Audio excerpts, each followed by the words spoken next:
Hi friends, today we will learn house rent allowance, that is HRA, and also we will learn about the tax exemption in HRA. So first, what is HRA? HRA क्या है और इसके बारे में हम जानेंगे कि क्या हम बेनिफिट ले सकते हैं, कौन सा सेक्शन में ले सकते हैं. So house rent allowance HRA is a salary component offered by employers to cover the cost of rented housing. It offers tax benefits under section 1013A of Income Tax Act. अभी हम देखेंगे condition क्या है claiming HRA exemption in tax. So अगर आप exemption लेना चाहते हैं एचआरए का, सो तीन कंडीशन है उसके लिए. First, HRA must be part of your salary, मतलब जो आपको सैलरी मिलता है वो सैलरी कंपोनेंट में आपका एचआरए कंपोनेंट होना चाहिए, तभी जाकर आप एचआरए का बेनिफिट ले सकते हैं. दूसरा है you must live in the rented house and पे रेंट.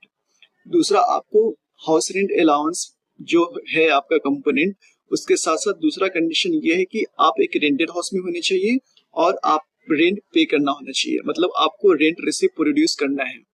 थर्ड है रेंट पेड जो हो रहा है आपका वो 10% ऑफ योर बेसिक सैलरी से ज्यादा होना चाहिए. ये तीन कंडीशन अगर आपके पास है तो आप एचआरए बेनिफिट के लिए एलिजिबल हो. अभी हम एचआरए एग्जम्पशन कैसे कैलकुलेट करते हैं. सो एचआरए एग्जम्पशन कैलकुलेट करने के लिए तीन रूल है. फर्स्ट है एक्चुअल एचआरए रिसीव्ड. सेकेंड है 50% और 40% of your salary depending on the city of residence. मतलब अगर आप मेट्रो सिटी में रहते हो तो 50% ऑफ बेसिक, अगर आप नॉन मेट्रो सिटी में रहते हो तो 40% of your basic salary. So metro city में मुंबई, दिल्ली, चेन्नई, कोलकाता, ये चारों सिटीज, 5 सिटीज आते हैं. और थर्ड कंडीशन है rate paid minus 10% of salary. मतलब तीन कंडीशन है. First, actual HRA received. Second, 50% और 40% ऑफ सैलरी. थर्ड है rent paid minus 10% of your salary. So इन तीनों में से जो कम रहेगा सबसे, उतना आपको टैक्स एग्जम्पशन मिलेगा. यहाँ पे एम्प्लॉय को एक डायलेमा क्रिएट होता है कि मैंने जितना रेंट रिसिप्ट में पे कर रहा हूँ मेरा सारा का सारा एग्जम्पशन में जाना चाहिए, बट ऐसा नहीं है.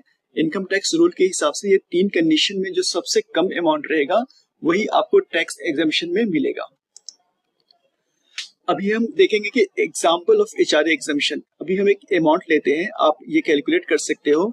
फॉर एग्जाम्पल मेरी बेसिक सैलरी 40,000 पर मंथ है और एचआरए रिसीव जो मुझे हो रहा है 15,000 हो रहा है और जो मैं रेंट पे कर रहा हूँ 18,000. सो मैंने जो तीन कंडीशन बताया उस तीन कंडीशन पे अगर आप कैलकुलेट करोगे तो आपका एचआरए एग्जम्पशन 14,000 आएगा. मतलब पर मंथ 14,000 का आप टैक्स एग्जम्पशन ले सकते हो. अभी कुछ की पॉइंट्स है जो हमें ध्यान देने चाहिए. फॉर एग्जाम्पल, अगर लैंडलॉर्ड का पैन रेंट 1 लाख से ज्यादा हो रहा है, मतलब आप जो रेंट पेड कर रहे हो अपने लैंडलॉर्ड को, तो वो अगर 1 लाख से ज्यादा है तो आपको लैंडलॉर्ड का पैन नंबर लेना कंपलसरी है. सेकेंड है एचआरए और होम लोन दोनों आप एक साथ क्लेम कर सकते हो. बहुत लोगों का ये कंफ्यूजन रहता है कि अगर मैं एचआरए ले रहा हूँ और मेरा सेल्फ ऑक्यूपाइड होम लोन चल रहा है तो मैं एग्जम्पशन ले सकता हूँ कि नहीं. तो यस, आप ले सकते हो. Rent receipt are necessary documentation.